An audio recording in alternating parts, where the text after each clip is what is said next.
안녕하세요. 지병규 세무사입니다. 자, 오늘은 개인 명의 부동산을 법인 명의로 이전하는 방법에 대해서 살펴보도록 하겠습니다. 책자는 288페이지입니다. 자, 개인 명의 부동산을 법인 명의로 이전하는 이유가 뭘까요? 개인의 주택수를 줄이기 위해서죠. 개인의 주택수를 줄이면 어떤 효과가 있을까요? 크게 세 가지 측면에서 세부담을 줄일 수 있거든요. 첫 번째가 취득세. 만약에 3주택 이상자가 주택을 추가로 취득하게 된다고 하면은 취득세율이 4%가 적용되죠. 따라서 3주택 이상이 아닌 자가 취득하면은 기본세율이 적용되기 때문에 3주택 이상이 아닌 자로 만들기 위해서 주택수를 넘기는 거죠. 자, 두 번째는 종합부동산세. 종합부동산세는 주택수가 많으면 많을수록 더 많이 나오겠죠. 따라서 주택을 넘겨가지고 종합부동산세를 줄일 수 있는 효과를 보고자 하는 거고요. 세 번째는 양도소득세에서 중과를 배제받거나 아니면 중과가 뭐 3주택에서 2주택으로 줄어든다고 하면은 세율 자체가 낮아지기 때문에 그래서 양도소득세에서 세부담을 절감시키기 위해서 이전하는 이유입니다. 자, 그럼 이전하는 방법은 몇 가지가 뭐가 있을까요? 크게 네 가지로 벌써 살펴볼 수 있는데요. 첫 번째가 증여, 두 번째가 양도, 세 번째가 현물 출자, 네 번째가 사업의 포괄 양도가 있어요. 자, 하나하나에 대해서 살펴보도록 할게요. 첫 번째, 증여를 이전하는 방법. 개인이 가지고 있는 부동산을 무상으로 법인에게 이전하는 거예요. 무상으로 이전하는 거예요. 증여는.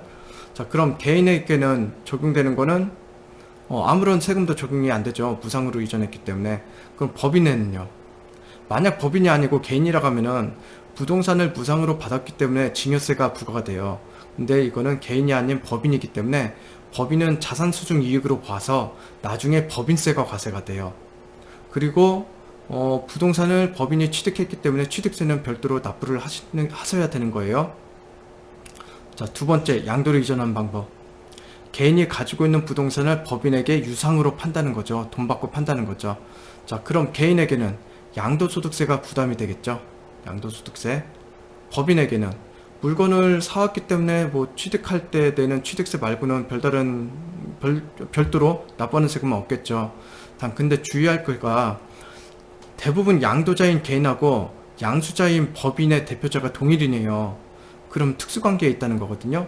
자, 특수관계에 있을 때는 그 거래가액이 시가보다 5% 이상 차이가 나면은 세무상 문제가 발생해요.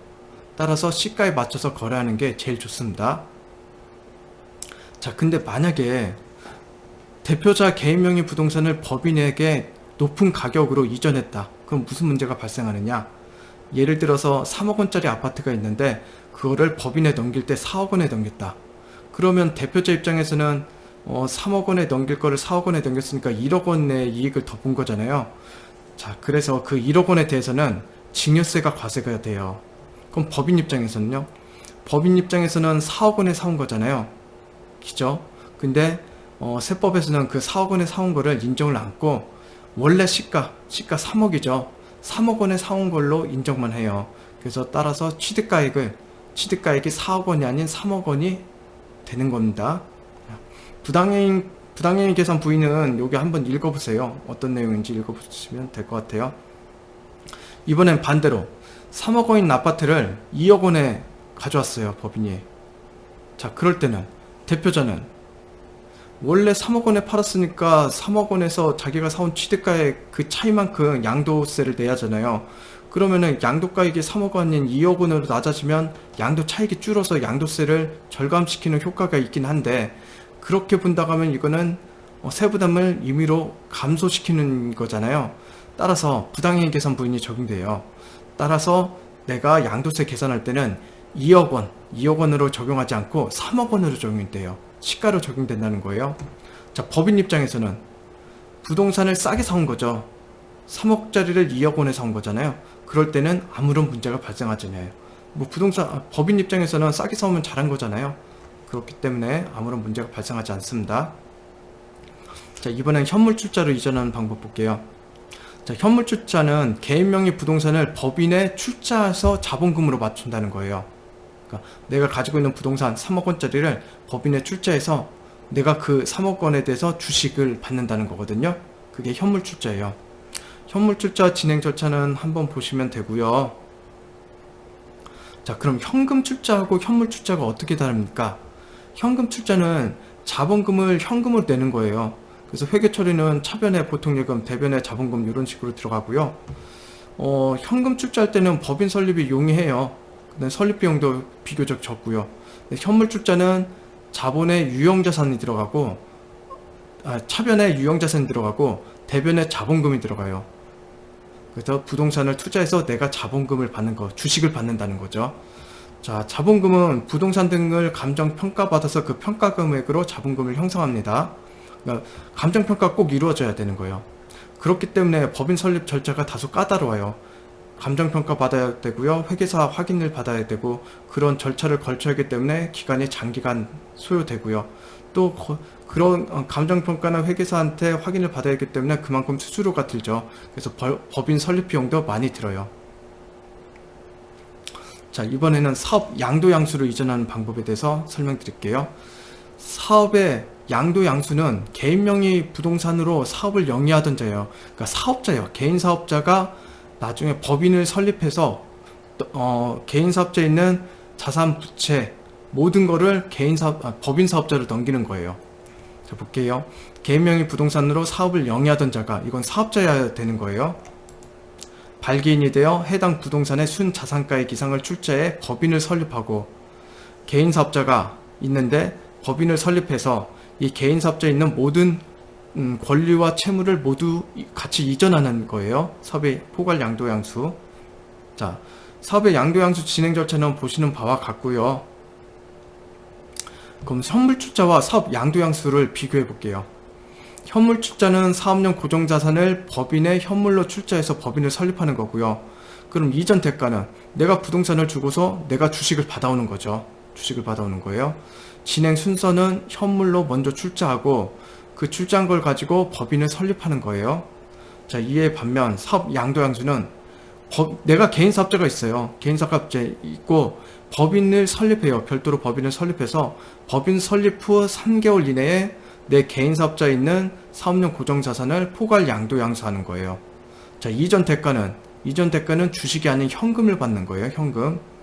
자, 진행 순서는 법인을 설립하고 내가 가지고 있는 개인 사업자에 있는 거를 포괄 양도양수하면 되는 겁니다. 자, 현물 출자와 사업 양도양수할 때 세제 혜택이 두 가지가 있거든요. 자, 첫 번째는 양도소득세 2월과세예요. 자, 내가 개인적으로 가지고 있는 부동산을 법인에게 이거를 주었다 하면은, 판다고 하면은 양도 시점에서 원래 개인에게는 양도소득세가 과세되잖아요. 근데 이거를 양도 시점에서 양도세를 과세하지 않고 나중에 법인이, 그 부동산을 취득한 법인이 그 부동산을 양도할 시점에서 양도소득세가 아닌 법인세로 납부한다는 거거든요. 이게 양도소득세 2월과세예요. 그러니까 양도세를 개인에게 부과하지 않고 나중에 법인에서 법인세로 내라 라는 거예요.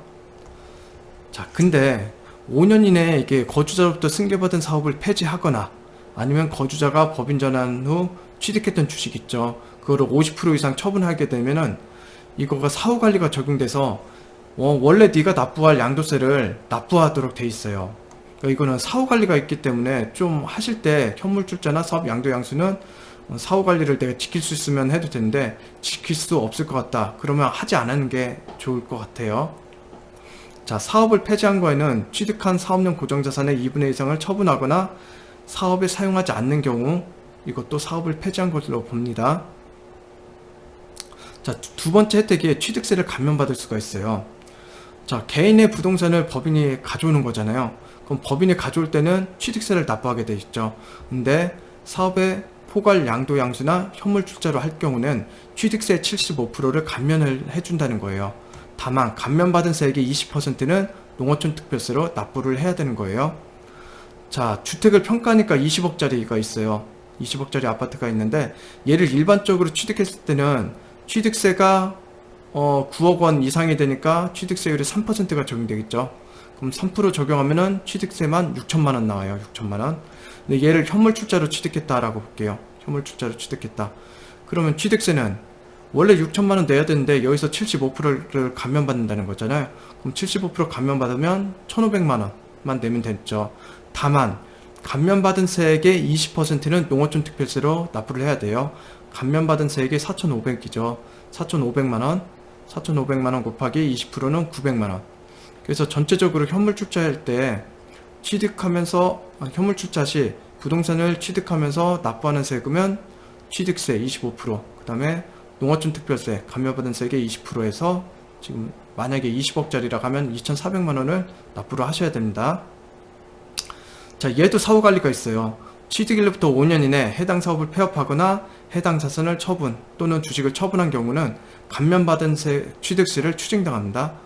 그래서 현물 출자하고 사업 양도양수 시 아까도 말씀드렸듯이 5년 동안 뭐 사업을 폐지하거나 아니면 주식을 처분할 일이 없으면은 현물 출자나 사업 양도양수에도 괜찮은데 그렇지 않다고 하면은 하지 않는 게 나을 것 같습니다. 자, 오늘은 개인 명의 부동산을 법인 명의로 이전하는 방법에 대해서 살펴봤습니다. 수고하셨습니다.